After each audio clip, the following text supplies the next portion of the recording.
Episode 1. This episode focuses on work.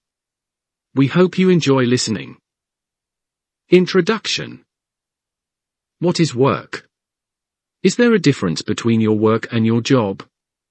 I once asked a young man what he did for a living. I compose Christian music, but unfortunately, recording studios do not accept my music, was his rather dispirited response. What do you do for money? I asked. I wash cars at motor parks, he replied in a matter-of-fact tone, almost as if the washing of cars was just a means to an end. In this scenario, which is his work, what he would like to do or what he had to do? Is a job work which provides money, while unpaid efforts are set aside as matters of interest and hobbies?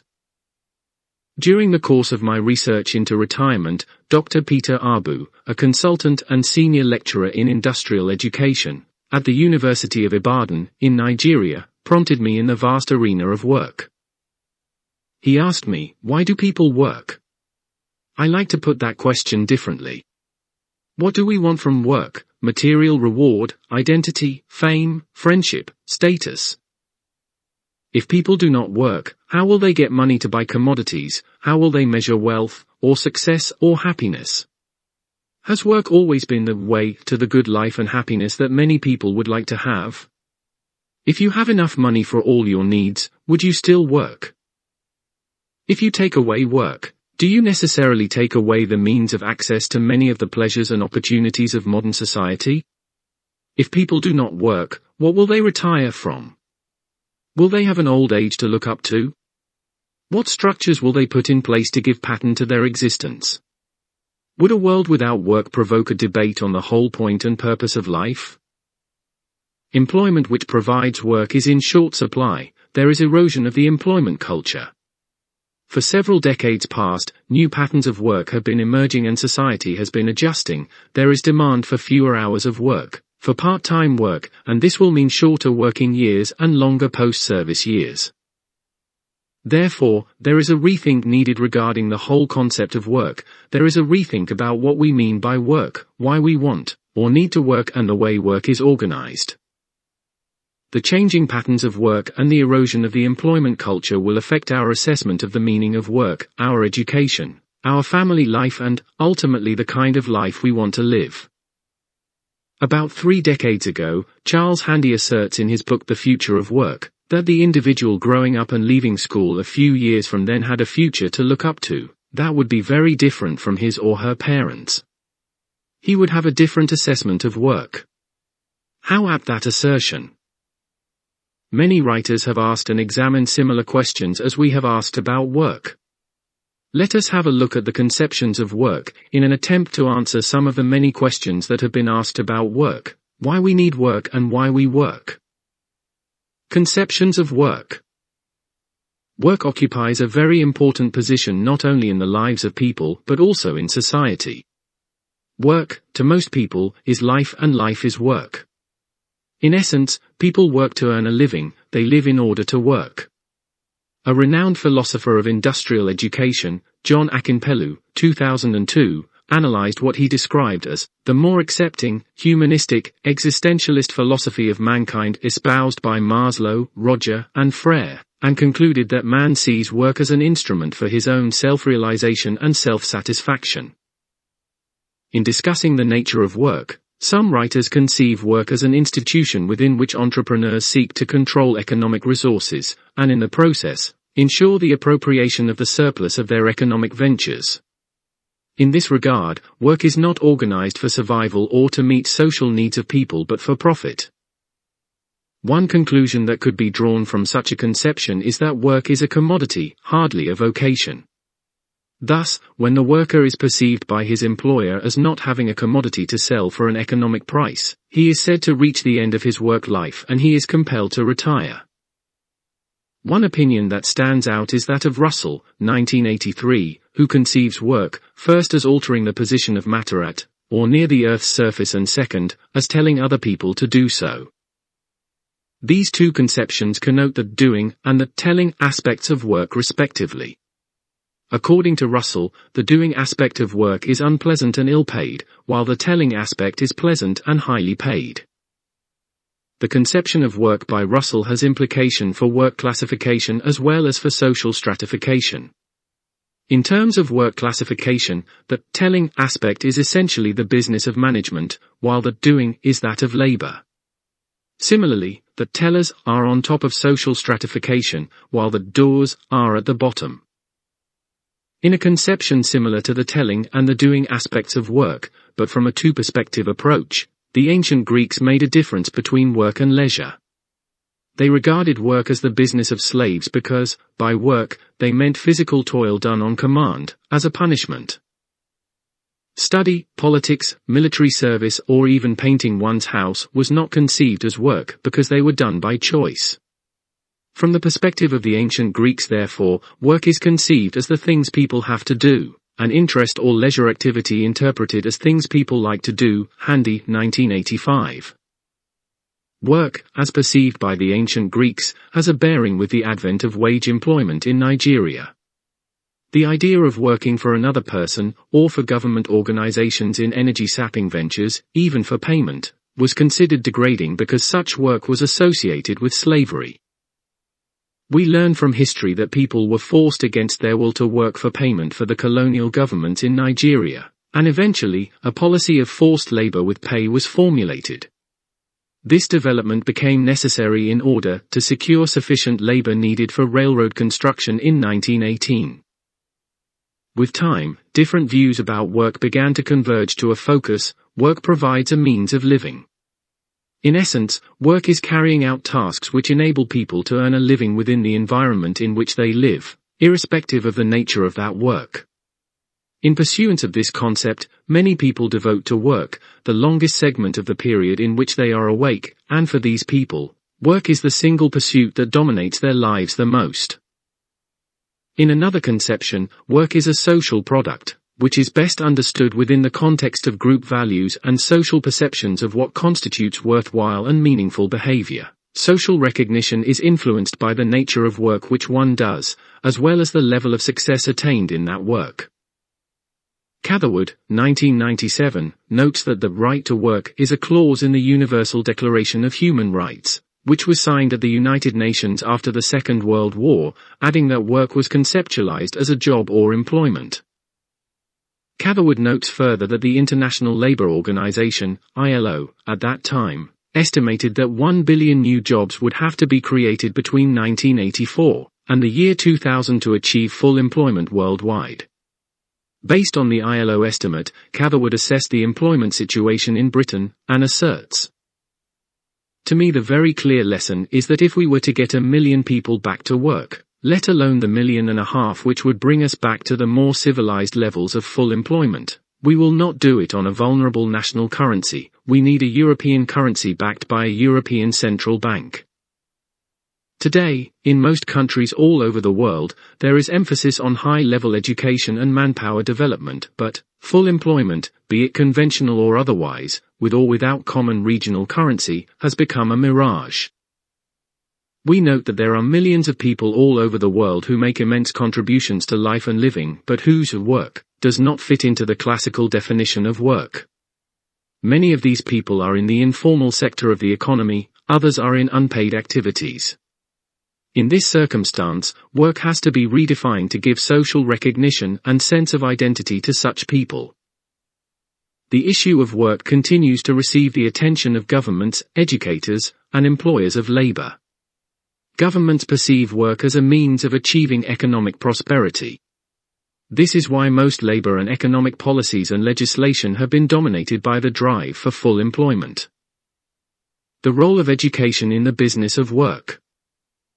The changing patterns of work, and the erosion in the culture of work pose a serious challenge to educators who are not necessarily employers of labor. We note that educators hold different opinions from governments as to the role of education in preparing people for work performance. For instance, Lord Tedder in a Foundation Day address at the University of Ibadan was of the opinion that preparing the adult for work role was not education, since the latter was a process undergone for the acquisition of knowledge, which was of value in itself and not a means by which the possessor was enabled to undertake a further purpose. Lord Tedder believes that the objective of true education is to teach a man how to live, rather than how to earn a living, how to get the most out of life, rather than how to make most money. Could we say that, like education, work is of value in itself? Important as the opinion of Lord Tedder is, we note with sadness and nostalgia, that for many people in the developing world, the overriding interest is how to make the most money out of life rather than get the most meaning out of life through work. Onigu Otaiti, writing on Nigeria, Towards Salvaging a Ravaged Society, observed a trend in the educational system in Nigeria. People want to go to school in the morning and become millionaires in the afternoon of that same day, almost always in politics and in dubious business. I wonder if there is meaning in work for such people. Let us consider two more views about education and work. An important aspect of adult education is self-development, an acquisition of knowledge for the sake of knowledge. This aspect bears heavily on finding meaning in retirement, where continuing education is post-retirement work option. Nonetheless, we note that there is a strong demand for education for employment, so much so that its purpose and procedures could affect all adult education thinking and practice. However, Omol, 1999, is more specific in his idea of education for work in the assertion that the principal aim of industrial education and training is the preparation of youths and adults for work life. Sadly though, current statistics indicate that about 50% of youths between 15 and 24 years are unemployed in Nigeria. Certainly, the old age life of these young ones will be different from their parents, more so with changing patterns of work. Changing patterns of work. The changing patterns of work started evolving at the beginning of 1960, and by the end of 1970, society was already beginning to adapt to these changes.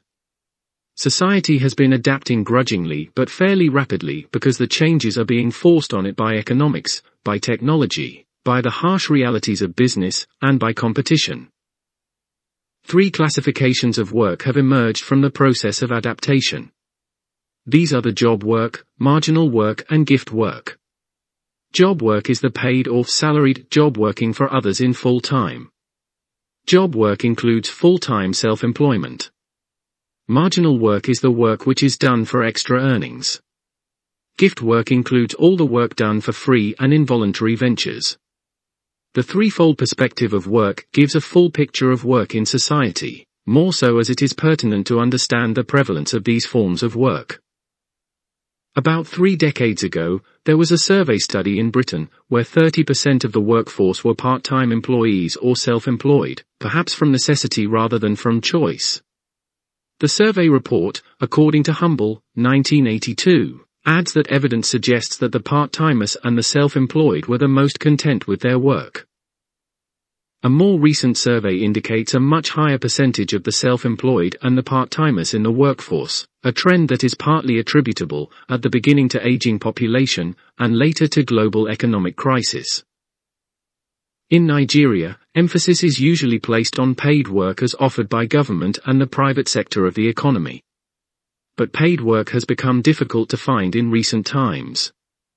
Therefore, as options for survival, part-time work and self-employment are becoming popular, in line with global trends. However, not much is known about gift work, which is outside the framework of survival. The paradox of work. One of the means for survival is money, and work provides money. But there is a paradox about work. Whereas work should improve the well-being of mankind, it ends up as a risk factor for many illnesses. For instance, there are reports in the Awake magazine that more than 2 million people die every year from work-related accidents or diseases. Exposure to dust, chemicals, noise, as well as heart diseases and stroke are some of the work-related hazards and causes of death. There are other work-related hazards.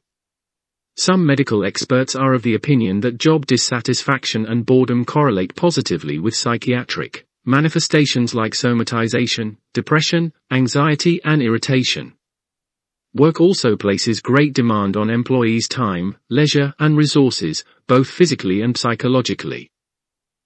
Ironically, within the various conceptions of work, those who do not have work are seen as parasites or as extras in the play of life.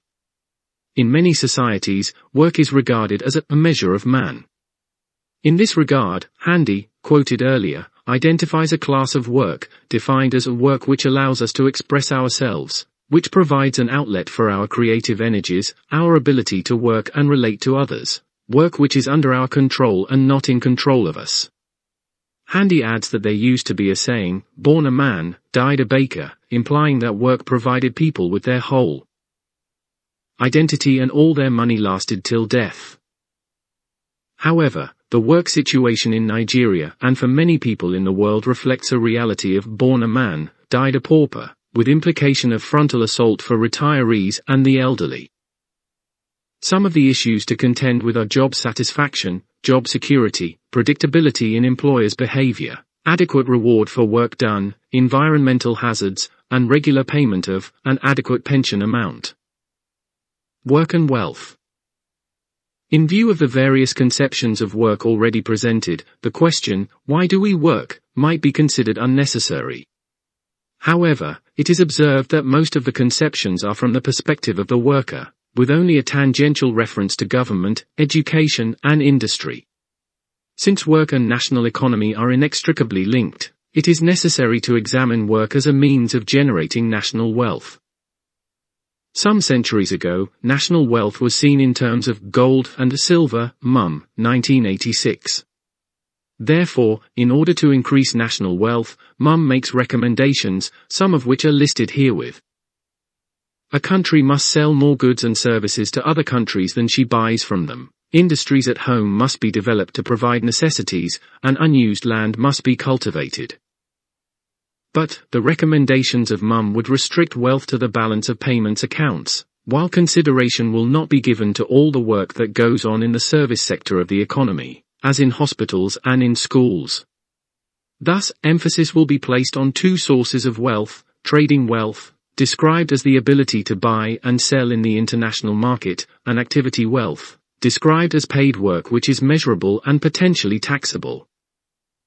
Indeed, the emphasis on trading wealth is noted by Godley, Izuriata, and Zeza, 2004, in their report that net exports must now be the imperative for the growth of the economy of the United States of America. The emphasis may have also influenced the rating of Nigeria as one of the poorest nations in the world in 2005. One of the indices used by the World Bank in rating countries is gross domestic product, and in the rating referred to, there was the report that Africa had lost ground in the world export market. The document, Where is the Wealth of Nations?